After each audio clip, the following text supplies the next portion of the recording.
இந்த ஜூலை மாதம் 28ஆம் தேதி இந்த செவ்வாய்க்கிழமை இந்த காலையிலே இந்த வார்த்தையை கேட்கவும் எங்களோடு கூடவே சேர்ந்து ஜெபித்து இந்த நாளை துவக்க வேண்டும் என்று சொல்லி ஆவலோடு வந்திருக்கிறேன். அன்பு தேவனுடைய பிள்ளைகளே, இயேசு கிறிஸ்துவின் நாமத்தினாலே நீங்க நல்லா இருப்பீங்க.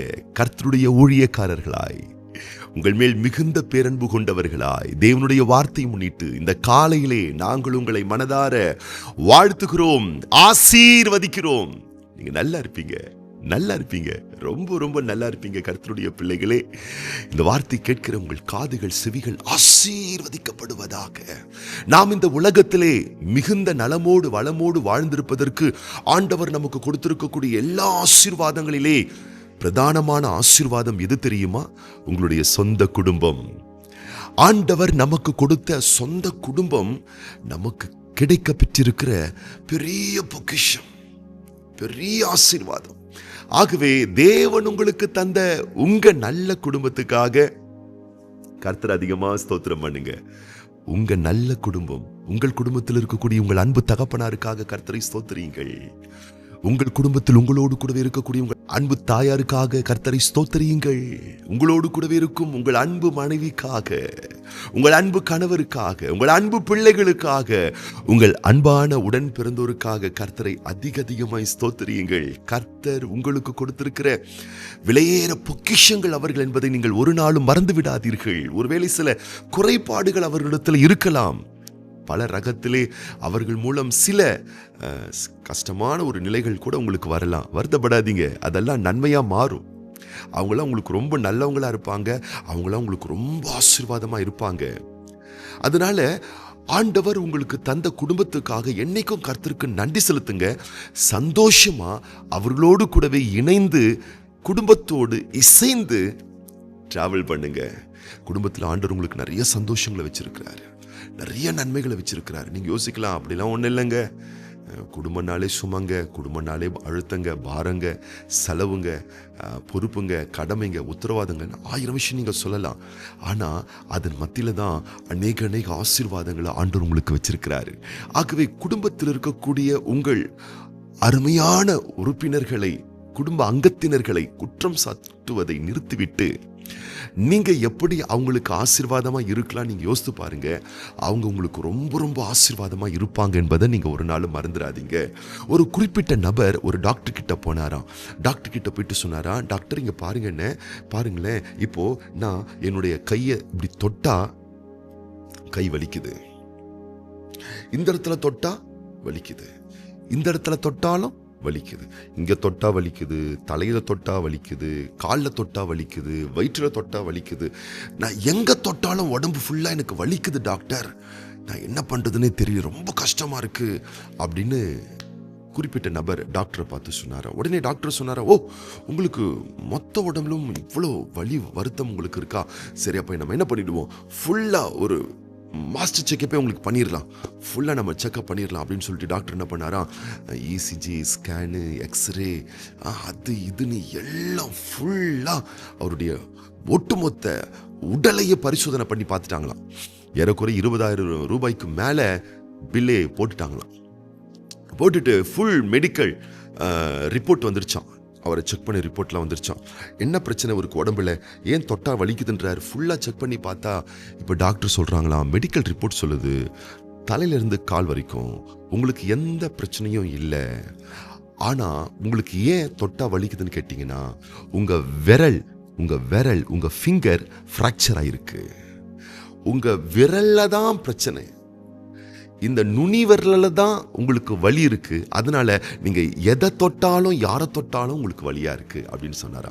அப்போ வலி வந்து இந்த கையில இல்லை, வலி வந்து இந்த காலில் இல்லை, வலி வந்து இந்த தலையில இல்லை, வலி இந்த முகத்துல இல்லை, வலி வயிற்றுல இல்லை, வலி உங்க விரல்ல தான் இருக்கு. அதை சரி பண்ணாலே எல்லாமே சரியாயிரும்னு டாக்டர் சொன்னாங்களாம். பாருங்களேன், இப்படிதான் பல நேரங்களில் எனக்கு அமைஞ்ச அப்பா சரியில்லை, மனைவி சரியில்லை, கணவன் சரியில்லை, பிள்ளைங்க சரியில்லை, கூட பிறந்தவங்க சரியில்லை, நம்ம சொல்லிக்கிட்டு இருக்கோம். ஆனால் பல நேரத்தில் நீங்கள் பார்த்தீங்கன்னு சொன்னால் நாமே நம்மை சரி பண்ண வேண்டிய பல விஷயங்கள் இருக்குங்க. அதனால உங்கள் குடும்பங்களோடு நீங்கள் நேரங்களை அதிகமாய் செலவழிங்க. செலவழியுங்கள். உங்க குடும்பம் உங்களுக்கு ரொம்ப ஆசீர்வாதமா இருக்கும். ஆண்டவருடைய வார்த்தை வண்ணமாய் சொல்லுகிறது. நீதிமொழிகளின் புஸ்தகம் 5ஆம் அதிகாரம் 15ஆம் வசனம், உன் கிணற்றில் உள்ள தண்ணீரையும் உன் துறவில் ஊறுகிற ஜலத்தையும் பானம் பண்ணு. அப்பா சொல்றாரு, நீ ஏன்பா வெளியே போய் பானம் பண்ற? உறவுகளை ஏன் வெளியே தேடுற? நிறைய பேர் பாருங்க, வீட்டில் அப்பா இருப்பாரு, அவர் மேல அன்பும் பாசம் நேசம் அவரோட பேசி பழக மாட்டாங்க. ஊர்ல இருக்கிறவங்களெல்லாம் அப்பா அப்பான்னு சொல்லிட்டு இருப்பாங்க. வீட்டில் ஒரு அம்மா இருப்பாங்க, அவங்கள பெருசாக மதிக்க மாட்டாங்க, நேசிக்க மாட்டாங்க, பேச மாட்டாங்க. ஊரில் இருக்கிறவங்களெல்லாம் போயிட்டு அம்மா அம்மான்னு சொல்லிட்டு இருப்பாங்க. ஊரில் இருக்கிறவங்களாம் பிள்ளைன்னு சொல்லுவாங்க. தான் பிள்ளைக்கு கொடுக்க வேண்டிய பிரதானத்துவத்தை கொடுக்க மாட்டாங்க. சில பேர் பார்த்தீங்கன்னா தன் மனைவி இருப்பாங்க, அந்த மனைவிக்கு கொடுக்க வேண்டிய மதிப்பு மரியாதை கனத்தை நேசத்தை பெருசாக கொடுக்க மாட்டாங்க. மற்றவங்களுக்குலாம் நீங்கள் பார்த்தீங்கன்னா அவ்வளோ மதிப்பு மரியாதை பேசி பழகுவாங்க. தன் சொந்த கணவருக்கு பெரிய மதிப்பு மரியாதை கொடுக்க மாட்டாங்க.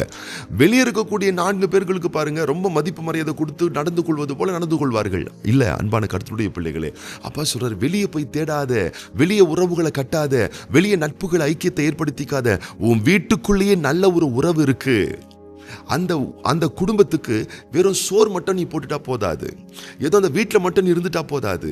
அவர்கள் வெறும் ரத்தம் தசை சதை கொண்டதான ஒரு பிண்டங்கள் அல்ல. அவங்களுக்கு ஒரு உணர்வு இருக்கு, உணர்ச்சி இருக்கு. குடும்பத்தாரோடு பேசுங்க, அன்பை வெளிப்படுத்துங்க, ஐக்கியத்தை காட்டுங்க, மன்னியுங்கள், சில விஷயங்கள் மறந்து விடுங்கள், அன்பை பகிர்ந்து கொள்ளுங்கள், பாசத்தை வெளிக்காட்டுங்கள், நேரங்களை அதிகமாய் செலவழியுங்கள். உங்களுக்கு என்ன வேணும், உங்க குடும்பத்திலிருந்து உங்களுக்கு என்ன வேணும், வாயை திறந்து கேளுங்க. நிறைய பேர் பேசுறதே கிடையாது. என் பசங்க என்ன புரிஞ்சுக்க மாட்டாங்க, என் கணவர் என்ன புரிஞ்சுக்க மாட்டாரு, என் மனைவி என்ன புரிஞ்சுக்க மாட்டாங்க, எங்க அப்பா என்ன புரிஞ்சுக்க மாட்டாரு, எங்க அம்மா என்ன புரிஞ்சுக்க மாட்டாங்க, என் வீட்டில் யாருமே என்ன புரிஞ்சுக்க மாட்டாங்க. முதல்ல நீங்க அவங்கள புரிஞ்சுக்கிறீங்களா? கிடையாது தானே. அப்ப என்ன பண்ணுங்க, உங்களுக்கு என்ன தேவை உட்கார்ந்து பேசுங்க, அப்பாட்ட பேசுங்க. அப்பா நீங்க சில விஷயங்கள் இப்படி பண்றீங்க, பேசுறீங்க, நடந்துக்கிறீங்க, ரொம்ப கஷ்டமா இருக்கு டாடி. அப்ப டாடி சில விஷயங்கள் உங்ககிட்ட சொல்லுவாரு, ஏன்பா நீ இது மாதிரி சில விஷயங்கள் பண்ற, இதை கரெக்ஷன் பண்ணிக்கோ, எனக்கு ரொம்ப கஷ்டமா இருக்குன்னு சொல்வாரு. நீங்க சரி பண்ணி பாருங்க, அப்பா பிள்ளை உறவு ரொம்ப சந்தோஷமா மாறிடும். அம்மா கிட்ட பேசுங்க, அம்மா நீங்க இப்படி சொல்ற விஷயம் எனக்கு ரொம்ப கஷ்டப்படுத்துது. உடனே அம்மா சில விஷயங்கள் சொல்லுவாங்க, ஏன்பா நீ இப்படி பண்ற, அதுதான் எனக்கு ரொம்ப கஷ்டப்படுத்துன்னு சொல்லுவாங்க. 2 பேரும் நீங்க பொருத்தி சரி செய்து கொள்ளுங்கள். ரொம்ப உங்க குடும்ப உறவு ரொம்ப சந்தோஷமாயிருங்க. நீங்க உணர்ச்சி ரீதியா உங்க கண்கள் கலங்க ஆரம்பித்துரும். கணவன் கிட்ட வாயை திறந்து மனைவிமார்கள் பேசுங்க, மனைவிமார்கள் கிட்ட கணவன்மார்கள் வாயை திறந்து பேசுங்க. எனக்கு இது வேணுமா, இப்படி ஒரு தேவை எனக்கு இருக்கு, இப்படி நீ இதை செய்யணும், இப்படி நீ இதை பண்ணணும், இப்படி நீங்க பார்த்துக்கணும். என்னென்ன உங்களுக்கு தேவைகள் வேண்டுமோ அவங்க கிட்ட இருந்து உங்களுக்கு நியாயமா என்னென்ன உதவிகள் வேணுமோ, உங்க கூட பிறந்தவங்களா, உங்க தம்பிகளா, உங்க அண்ணன்மார்களா, உங்கள் தங்கைகளா, உங்கள் தம்பிமார்களா, உங்க தங்கைமார்களா, உங்க கணவனா மனைவியா, வாயை திறந்து பேசுங்க. மனசுக்குள்ளேயே நம்ம வச்சுக்கிட்டு என்ன யாரும் புரிஞ்சுக்க மாட்டாங்க, என் கூட பிறந்தவங்க புரிஞ்சுக்க மாட்டாங்க, என் தங்கச்சி புரிஞ்சுக்க மாட்டாங்க, என் தம்பி புரிஞ்சுக்க மாட்டாங்க, என் புருஷன் புரிஞ்சுக்க மாட்டாருன்னே போயிட்டு இருந்தோம்னா, நம்ம குடும்பத்துல உறவில் இருந்து கிடைக்கக்கூடிய சந்தோஷத்தை உள்ள இருந்து தேடாம வெளியே போய் தேடுவோம். வெளியே தேடுறோம் பார்த்தீங்களா, அந்த சந்தோஷங்கள் பின்னாட்கள உபத்திரவமா மாறும். வெளியே ஒரு ஃபேமிலியில், வெளியே ஒரு குடும்பத்தில், வெளியே ஒரு நட்பில், உங்கள் வீட்டில இருந்தே உங்களுக்கு கிடைக்க வேண்டிய சந்தோஷத்தை வெளியே போய் தேடினீங்கன்னா ஆரம்பத்தில் அது நல்லா இருக்கும். ஆனால் போக போக அது உங்களை அழிக்கக்கூடிய இடத்துக்கு உங்களை அழைத்து கொண்டு செல்லும். ஆகவே தான் ஆண்டவருடைய வார்த்தை சொல்லு, உன் குடும்பத்தில் கிணற்றில் ஊறுகிற தண்ணீரையும் உன் துறவில் உன் வீட்டில் வருகிற உன் குடும்பத்தார் உனக்கு கொடுக்கக்கூடிய சந்தோஷத்தையும் பானம் பண்ணு. அங்க சந்தோஷமா இரு, அங்க என்ஜாய் பண்ணு, அங்க பேசு, அங்க மகிழ்கொள், அங்க ஒருமனப்படு, ஒற்றுமைப்படு, குடும்பமாய் சேர்ந்து ஜெபம் பண்ணு, அன்பையும் நட்பையும் ஐக்கியத்தையும் உங்க பிள்ளைகளோடு சேர்ந்து ஷேர் பண்ணுங்க, கணவன் மனைவியை ஷேர் பண்ணுங்க, குடும்பத்தில் பரஸ்பர பாசத்தை நேசத்தை காட்டுங்க. இப்படி நீங்கள் காண்பித்து பாருங்கள் கர்த்தருடைய பிள்ளைகளே, ரொம்ப சூப்பராயிரும், ரொம்ப மகிழ்ச்சி ஆயிரும். உங்க வீடே உங்களுக்கு சொர்க்கமாயிருங்க. ஆமா, சில பேர்லாம் நீங்கள் பார்த்தீங்கன்னா ஆஃபீஸ் முடிஞ்சோன்னா வீட்டுக்கு வர்றது கிடையாது. ஃப்ரெண்ட்ஸுங்களோட எங்கேயாச்சும் போய் சுற்றிக்கிட்டு இருக்கிறது, எங்கேயாச்சும் பார்க்கில் போய் உட்காந்துக்கிட்டு இருக்கிறது, ஏன்டா வீட்டுக்கு போகணுன்ற மாதிரி இருக்காங்க. ஏன்னா இவங்க வாயை திறந்து மனசை திறந்து பேசுறதே இல்லை. வீட்டார் மனசு திறந்து வாயை திறந்து சொன்னாலே இவங்க கேட்கறதும் இல்லை. உட்காருங்க, பேசுங்க, கேளுங்க. கர்த்தருடைய ஆசீர்வாதம் உங்கள் வீட்டின் மேல் இருக்கும். நிறைந்த சந்தோஷம் உங்க வீட்டுக்குள்ள இருக்குங்க, வெளியே தேடாதீங்க. உங்கள் குடும்பத்தார் உங்களுக்காக எல்லாம் ஃப்ரீயா கொடுக்கறதுக்கு காத்துக்கிட்டு இருக்காங்க.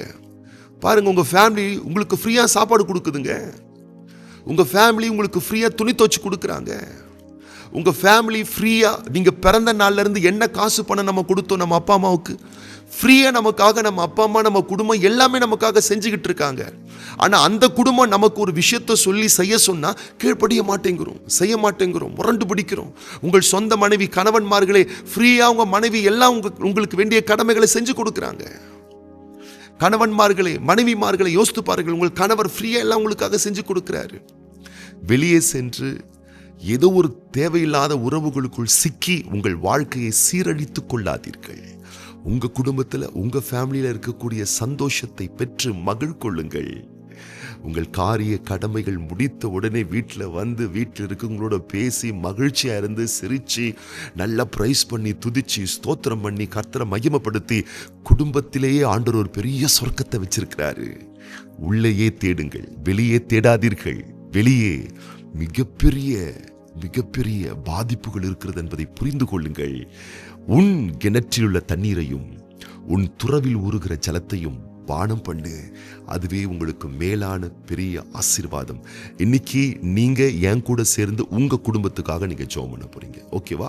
நம்ம அவங்க குடும்பத்தின் நன்மைக்காக நம்ம ஜெபம் பண்ண போறோம். அதே நேரத்தில் இன்னைக்கு ஜூலை மாதம் 28ஆம் தேதி செவ்வாய்க்கிழமை, இன்றைக்கு பிறந்தநாள் காண்கின்ற நம்முடைய அன்பு சகோதரர் ஆர் டேவிட் கார்த்தி, அன்பு சகோதரி ஜே ஐஸ்வர்யா, அன்பு சகோதரி பி பிரியா மற்றும் இன்றைக்கு திருமண நாள் காண்கின்ற பிள்ளைகளுக்காக நம்ம ஜெபம் பண்ண போறோம்.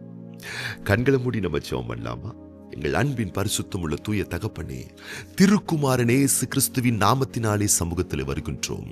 இந்த ஜூலை மாதம் 28ஆம் தேதி செவ்வாய்க்கிழமை இந்த காலையிலே இந்த வார்த்தையை கேட்டுக்கொண்டு என்னோடு சேர்ந்து ஜெபிக்கிற ஒவ்வொரு பிள்ளைகளையும் வலக்கரம் நீட்டி தொட்டு நீர்த்தாமே ஆசீர்வதிப்பீராக. ஆண்டவர், எங்கள் குடும்பங்களுக்காக நாங்கள் நன்றி செலுத்துகிறோம்.